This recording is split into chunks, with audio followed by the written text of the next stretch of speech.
Hi മലയാസ്, എല്ലാവർക്കും നെയ്യാർ എക്സ്പ്രസിലേക്ക് വീണ്ടും സ്വാഗതം. അപ്പോൾ നമ്മൾ ഇന്ന് പ്രധാനമായിട്ടും ഇനി വരാൻ പോകുന്ന ഡിഗ്രി പ്രിലിംസ് എക്സാം, ഒപ്പം നമ്മുടെ VFA അല്ലെ LGS എക്സാമിനൊക്കെ കൂടി കണക്കാക്കിയുള്ള ഒന്ന് രണ്ട് പ്രധാനപ്പെട്ട ആനുകാലിക വിഷയങ്ങളാണ് എന്ത് ചെയ്യുന്നത് നമ്മൾ നോക്കുന്നത്. അപ്പോൾ എല്ലാവർക്കും ക്ലാസ്സിലേക്ക് ഒരിക്കൽ കൂടി സ്വാഗതം. നമ്മളിന്ന് ആദ്യം ചർച്ച ചെയ്യുന്നത് നമ്മുടെ വന്ദേമാതരം എന്ന് പറയുന്ന നമ്മുടെ ഔദ്യോഗിക ഗീതമായിരിക്കുന്ന വന്ദേമാതരത്തിന് കേന്ദ്ര സർക്കാർ പ്രോട്ടോകോൾ ഒക്കെ എന്ത് ചെയ്തിട്ടുണ്ട്, പുറത്തിറക്കിയിട്ടുണ്ട്. അതുമായി ബന്ധപ്പെട്ട കുറച്ച് കാര്യങ്ങളാണ് നമ്മൾ ഇന്ന് ആദ്യം നോക്കുന്നത്. ഔദ്യോഗിക ചടങ്ങുകളിൽ വന്ദേമാതരത്തിന്റെ 6 ഖണ്ഡികകൾ അടങ്ങുന്ന പൂർണ്ണ രൂപം ആലപിക്കാൻ വേണ്ട സമയം LGSന് നമ്മളോട് വേണമെങ്കിൽ ചോദിക്കാം, അല്ലെങ്കിൽ സ്റ്റേറ്റ്മെന്റ് ബേസിൽ ചോദിക്കാവുന്ന ഒരു ചോദ്യം കൂടിയാണ്. ആലപിക്കാൻ വേണ്ട സമയം എത്രയെന്ന് ചോദിക്കണമെങ്കിൽ അത് 3 മിനിറ്റ്, ഒപ്പം എത്ര സെക്കൻഡ് പറഞ്ഞിരിക്കുന്നു, 10 സെക്കൻഡും കൂടിയാണ്. 3 മിനിറ്റ് 10 സെക്കൻഡാണ് ഇനി ഔദ്യോഗികമായിട്ട് ആലപിക്കാൻ വേണ്ട സമയം എന്ന് പറയുന്നത്. നമുക്കറിയാം 2025 അല്ലെ വന്ദേമാതരം ഇറങ്ങിയതിന്റെ 150 വർഷങ്ങളായിരുന്നു നമ്മൾ ആചരിച്ചു എന്നുള്ളത്.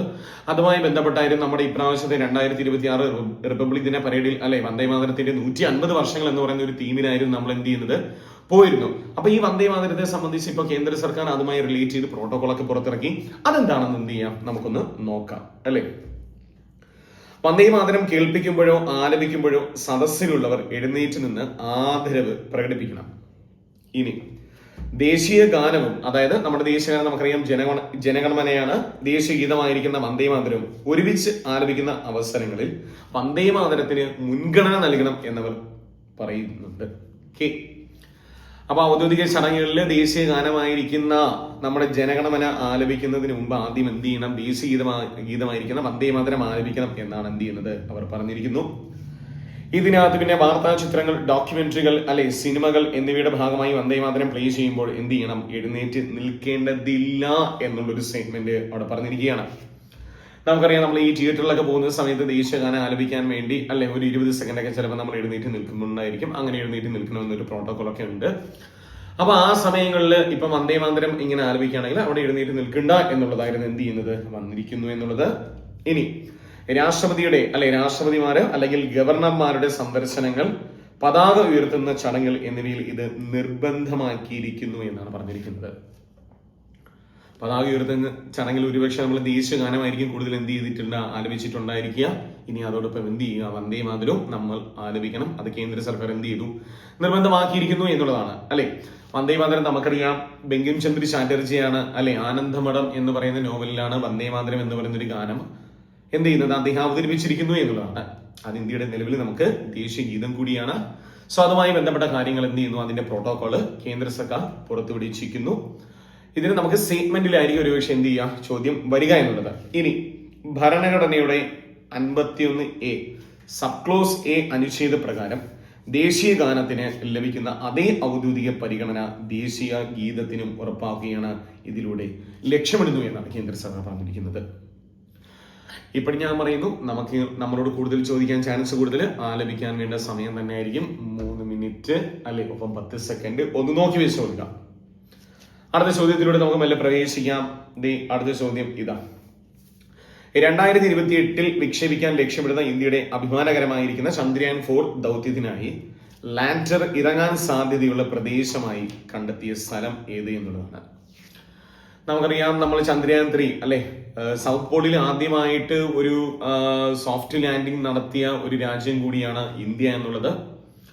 ശേഷം നമ്മളിതാ ചന്ദ്രയാൻ 4 2028 വിക്ഷേപിക്കുമെന്നാണ് ISR പറഞ്ഞിരിക്കുന്നു.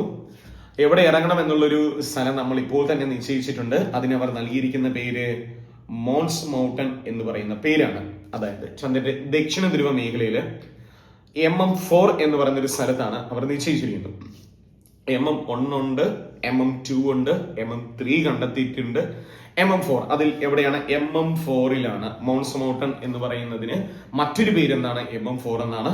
അവിടെ എന്ത് ചെയ്യുന്നു, നമ്മൾ ലാൻഡ് ചെയ്യാൻ ഒരു പ്ലേസ് നമ്മൾ കണ്ടെത്തിയിട്ടുണ്ട്. അപ്പൊ 28 ഈ കാണുന്ന 100% പേരും ഒരു പക്ഷേ നിങ്ങൾ സർവീസിലായിരിക്കും ഇരിക്കുന്നുണ്ടായിരിക്കുന്ന ആ 28 എന്ത് ചെയ്യുന്നു, നമ്മൾ ലാൻഡ് ചെയ്യിക്കുന്നതായിരിക്കും ചന്ദ്രയാൻ 4നെ. ആ സമയം നിങ്ങൾ ഒരുപക്ഷെ സർവീസിൽ ഇരുന്ന് അന്ന് ഫോണിലോ അല്ലെങ്കിൽ നിങ്ങൾ സർക്കാർ ഓഫീസിൽ ഇരുന്ന് ഒരുപക്ഷെ ഇതൊക്കെ നിങ്ങൾ ലൈവിൽ കാണുന്നുണ്ടായിരിക്കും. കാണട്ടെ എന്ന് ഞാൻ പ്രതീക്ഷിച്ചുകൊള്ളുന്നു. ഓക്കെ, അപ്പൊ MF4 എന്ന് പറയുന്നത് വളരെ സുരക്ഷിതവും ശരാശരി ചരിവും ഒപ്പം 5534 മീറ്റർ ഉയരവുമുള്ള ഒരു പ്രദേശം കൂടി എന്നാണ് ISRO തന്നിരിക്കുന്നത്. എന്താണ് ദൗത്യം? ചന്ദ്രനിൽ നിന്നും മണ്ണ്, കല്ല് എന്നിവ ഭൂമിയിലേക്ക് കൊണ്ടുവരിക എന്നുള്ളതാണ്. അവിടെ പ്രകാശം നന്നായി ലഭിക്കുന്ന ഒപ്പം അപകട സാധ്യത കുറഞ്ഞ മേഖലയും കൂടിയാണ് MM4 എന്ന് പറയുന്ന ഒരു പ്രദേശം. ഒരു പക്ഷേ മോൺസ് മൗണ്ടൻ എന്ന് നമുക്ക് തരത്തില്ല, പകരം MM4 എന്നായിരിക്കും എന്ത് ചെയ്യുക തരിക എന്നുള്ളത് എന്ത് ചെയ്യുക ഒന്ന് നോക്കി വെച്ചു കൊടുക്കാം. അടുത്ത ചോദ്യം പോകാം. മലയാള ഭാഷാ ബിൽ 2025 അല്ലെ, മലയാള ഭാഷാ ബില്ല് 2025 ഭാഷാ ബില്ല് ഗവർണർ ഒപ്പിട്ടു. രാജേന്ദ്ര വിശ്വനാഥ് അർലേക്കർ എന്ന് പറയുന്ന നിലവിലെ കേരള ഗവർണർ അത് 2026 മാർച്ച് മാസം 4-ാം തീയതി എന്ത് ചെയ്തിട്ടുണ്ട്, അത് ഒപ്പിട്ടിട്ടുണ്ട് എന്നുള്ളതാണ് അല്ലെ. എന്താണ് ഭരണഭാഷാ ബില്ല്? അതുമായി ബന്ധപ്പെട്ട് കാര്യങ്ങൾ എന്തൊക്കെയെന്ന് നമുക്കൊന്ന് അറിഞ്ഞിരിക്കണം. മലയാള ഭാഷാ ബിൽ 2025 ഇത് നിയമസഭ പാസ്സാക്കുന്നു. 2025 ഒക്ടോബർ മാസം 9-ാം തീയതി നിയമസഭ പാസ്സാക്കുകയാണ്. പക്ഷേ ഇത് രാഷ്ട്രപതി ബില്ലിൽ ഒപ്പിടുന്നത് 2026 മാർച്ച് മാസം 4-ാം തീയതിയാണ്. 25 ഒക്ടോബർ മാസം 9-ാം തീയതി നിയമസഭ പാസ്സാക്കിയിരിക്കുന്ന ഒരു ബില്ല് രാഷ്ട്രപതി ഒപ്പുവെക്കുന്നത് 2026 മാർച്ച് മാസം 4-ാം തീയതിയാണ്.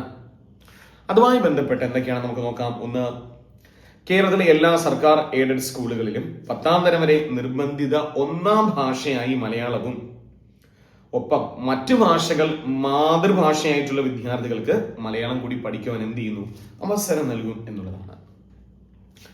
അപ്പൊ കേരളത്തിലെ എല്ലാ സർക്കാർ എയ്ഡഡ് സ്കൂളുകളിലും എന്ത് ചെയ്യുന്നു, 10-ാം തരം വരെ നിർബന്ധിത 1-ാം ഭാഷയായിട്ട് മലയാളം മാറും. മലയാളം നമ്മൾ 1-ാം ഭാഷയായി പഠിച്ചിരിക്കണം. മറ്റു ഭാഷകൾ മാതൃഭാഷയായിട്ട് പഠിക്കുന്നവർക്ക് മലയാളം കൂടി പഠിക്കാൻ എന്ത് ചെയ്യുന്നു, സർക്കാർ അവസരം നൽകുന്നു. ഒപ്പം ശാസ്ത്ര സാങ്കേതിക രംഗത്തെ വികസനത്തിനായി ഏകീകൃത ലിപി വിന്യാസം ഉണ്ടാകുമെന്ന് ഗവൺമെന്റ് പറഞ്ഞിരിക്കുന്നു. കൂടാതെ ജില്ലാ കോടതികൾ മുതൽ താഴെയുള്ള കോടതികളിലെ എല്ലാ ഭാഷയും വിധിന്യായവും സർക്കാരിന് കീഴിലുള്ള അർദ്ധ ജുഡീഷ്യൽ അധികാരമുള്ള സ്ഥാപനങ്ങളുടെ ഉത്തരവുകളും മലയാളത്തിലായിരിക്കും. ചിലപ്പോൾ അല്ലെ, നമുക്ക് നമ്മുടെ ഭരണഭാഷ മലയാളം ആയതുകൊണ്ട് ആ ഉത്തരവൊക്കെ കിട്ടിക്കഴിഞ്ഞാൽ നമുക്ക് തന്നെ മറ്റുള്ള സഹായം ചോദിക്കാതെ എന്തൊക്കെയാണ് ഇതിൽ കാര്യങ്ങൾ അല്ലെ, എന്തൊക്കെ നമ്മൾ ചെയ്യണം എന്നുള്ളൊരു ഇതൊക്കെ ഉണ്ടായിരിക്കും അല്ലെ.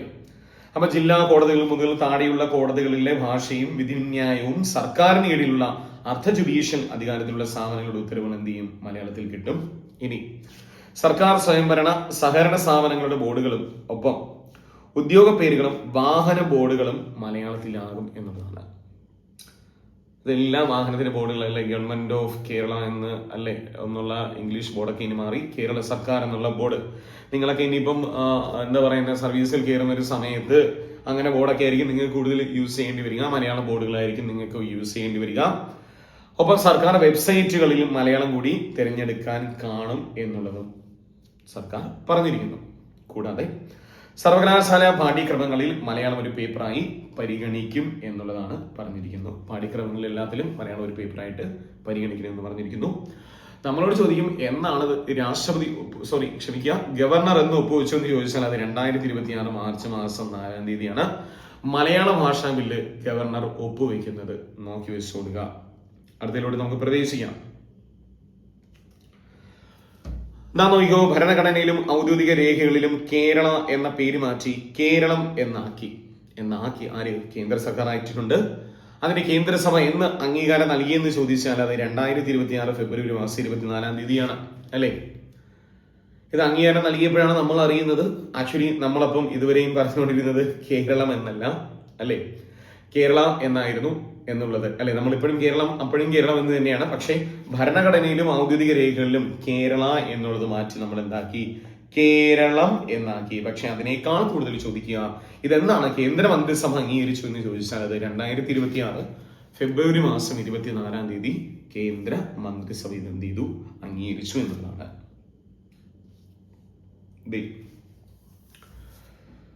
പ്രധാനപ്പെട്ട ഒരു ചോദ്യമാണ് ഇത്. ഇന്ന് ഇപ്രാവശ്യം ഉറപ്പായിട്ടും നമ്മളോട് ക്വസ്റ്റ്യൻസ് ഒക്കെ ഉണ്ടായിരിക്കും. സുപ്രീം കോടതിയിൽ സ്വന്തമായി കേസ് വാദിച്ച ആദ്യ ബംഗാൾ മുഖ്യമന്ത്രി അല്ലെങ്കിൽ ആദ്യ മുഖ്യമന്ത്രി ആരെന്ന് ചോദിച്ചാൽ അത് മമതാ ബാനർജിയാണ്.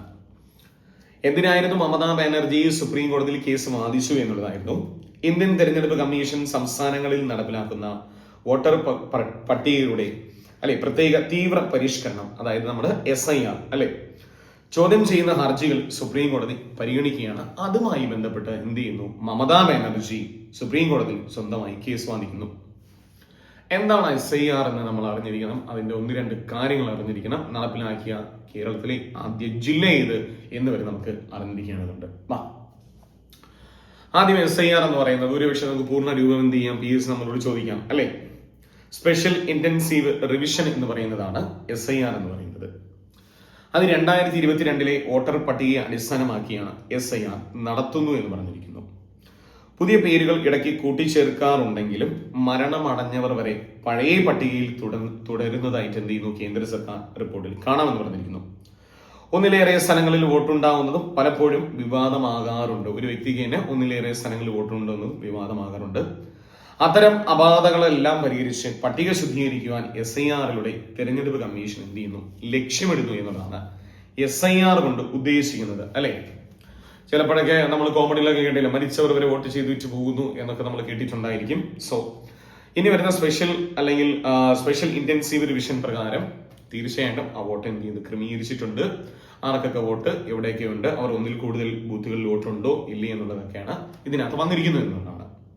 ഇനി ഇത് രാജ്യവ്യാപകമായിട്ട് എന്ത് പ്രഖ്യാപിച്ചു എന്ന് ചോദിക്കുകയാണെങ്കിൽ അത് 2025 ഒക്ടോബർ മാസം 27-ാം തീയതി എന്ത് ചെയ്യുന്നു, പ്രഖ്യാപിക്കുന്നു. SIR നടപ്പിലാക്കുന്ന ഇന്ത്യയിലെ ആദ്യ സംസ്ഥാനം ഏതെന്ന് ചോദിച്ചാൽ അത് ബീഹാറാണ്. SIR നടപ്പിലാക്കിയിരിക്കുന്ന ഇന്ത്യയിലെ ആദ്യത്തെ സംസ്ഥാനം ഏതെന്ന് ചോദിച്ചാൽ ഏതാണ്, ബീഹാറാണ്. SIR നടപ്പിലാക്കുന്ന ഇന്ത്യയിലെ ആദ്യത്തെ സംസ്ഥാനം ഏതെന്ന് ചോദിച്ചാൽ അത് ബീഹാറാണ്. ചോദിക്കാൻ നല്ലൊരു ചോദ്യമാണ്. നടപ്പിലാക്കുന്ന സമയത്ത് ഇന്ത്യയുടെ മുഖ്യ തിരഞ്ഞെടുപ്പ് കമ്മീഷണർ ആരെന്ന് ചോദിക്കുകയാണെങ്കിൽ അത് ജ്ഞാനേഷ് കുമാറാണ്. പഠിച്ചു വെച്ചോ, ജ്ഞാനേഷ് കുമാറാണ് മുഖ്യ തിരഞ്ഞെടുപ്പ് കമ്മീഷണർ ആരെന്ന് ചോദിക്കുകയാണെങ്കിൽ ജ്ഞാനേഷ് കുമാറാണ്. ഇനി എന്താണ് SIR-വുമായി ബന്ധപ്പെട്ട് കേരളത്തിൽ നമ്മൾ അറിഞ്ഞിരിക്കേണ്ടത്?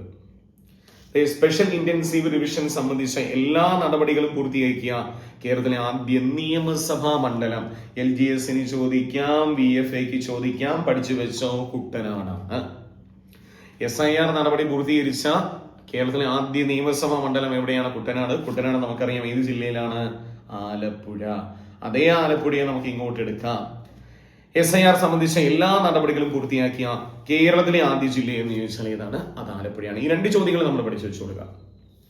നടപ്പിലാക്കിയ കേരളത്തിലെ ആദ്യ നിയമസഭാ മണ്ഡലം ഏതെന്ന് ചോദിച്ചാൽ അത് കുട്ടനാടും, നടപ്പിലാക്കുന്ന കേരളത്തിലെ ആദ്യ ജില്ല എന്ന് ചോദിച്ചാൽ ഏതാണ്? അത് ആലപ്പുഴയാണ്. പഠിച്ചു വെച്ചുകൊള്ളുക, നമ്മളോട് ചോദിക്കും. മറ്റൊരു പ്രധാനപ്പെട്ട ഒരു വേദിയും കൂടിയാണ് കേരള ഫോക്ലോർ അക്കാദമി സാംസ്കാരിക വകുപ്പിന്റെ ആഭിമുഖ്യത്തിൽ നടത്തുന്ന പ്രഥമ Kerala international folk festival.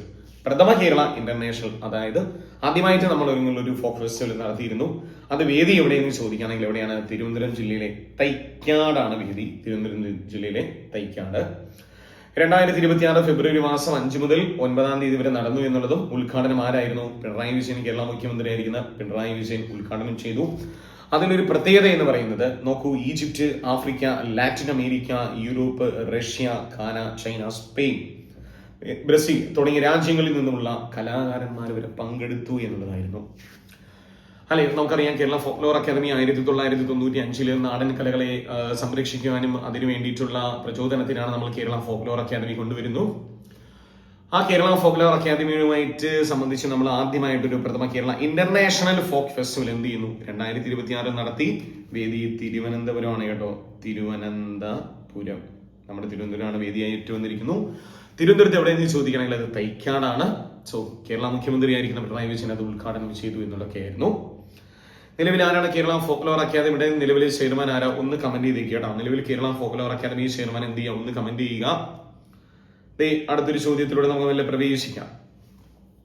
Budget സമ്മേളനത്തിൽ സ്വന്തം സാമ്പത്തിക സർവേ റിപ്പോർട്ട് അവതരിപ്പിക്കുന്ന ഇന്ത്യയിലെ ആദ്യ സംസ്ഥാനം.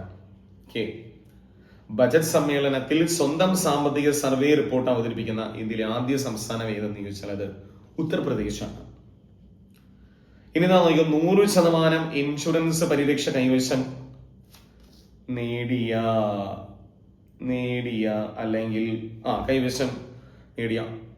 ഇന്ത്യയിലെ ആദ്യ ജില്ലയാണ്. ഇന്ത്യയിലെ ആദ്യ ജില്ല ഏതെന്ന് ചോദിച്ചാൽ അത് ആൽവാറാണ്. ആൽവാർ ഏത് സ്റ്റേറ്റിൽ എന്ന് ചോദിച്ചാൽ ഏത് സ്റ്റേറ്റിലാ? രാജസ്ഥാനാണ് കേട്ടോ. ആൽവാർ ഏത് സ്റ്റേറ്റിൽ എന്ന് ചോദിച്ചാൽ ഏത് സ്റ്റേറ്റിലാണ്? രാജസ്ഥാനിലാണ്. അപ്പൊ 100% ഇൻഷുറൻസ് പരിരക്ഷ കൈവശം നേടിയ ഇന്ത്യയിലെ ആദ്യ ജില്ല എന്ന് ചോദിച്ചാൽ ഏതാണ്? ആൽവാറാണ്. ആൽവാർ ഏത് സ്റ്റേറ്റിലാണ്? രാജസ്ഥാനിലാണ്. ക്ലിയർ? അപ്പൊ ഇതുവരെ പറഞ്ഞിരിക്കുന്ന കാര്യങ്ങളൊക്കെ നിങ്ങൾ ഏകദേശം ക്ലിയർ ആണെന്ന് ഞാൻ പ്രതീക്ഷിച്ചുകൊള്ളുന്നു. ഒന്നുകൂടി ഒന്ന് റിവ്യൂസ് ചെയ്യുക. ഇതിനകത്ത് ഇന്ന് ചോദ്യങ്ങൾ നമുക്ക് പ്രതീക്ഷിക്കാവുന്ന ചോദ്യങ്ങളാണ്. ബാക്കി നോട്ട് കാര്യങ്ങളെല്ലാം അല്ലെ നമ്മൾ NIRC എന്ന് പറയുന്ന നമ്മുടെ ടെലഗ്രാം ചാനലിൽ ഉൾപ്പെടുത്തുന്നതായിരിക്കും. നന്നായിട്ട് പഠിക്കുക. മറ്റൊരു വീഡിയോയുമായിട്ട് നമുക്ക് എന്ത് ചെയ്യാം? ഉടൻ തന്നെ കാണാം. എല്ലാവർക്കും ഓൾ ദി ബെസ്റ്റ്. ഇനി ആദ്യമായിട്ടാണ് ഈ വീഡിയോ കാണുന്നവരെങ്കിലും എന്ത് ചെയ്യുക? ഒന്ന് സബ്സ്ക്രൈബ് ചെയ്യുക, ഷെയർ ചെയ്യുക. Thank you.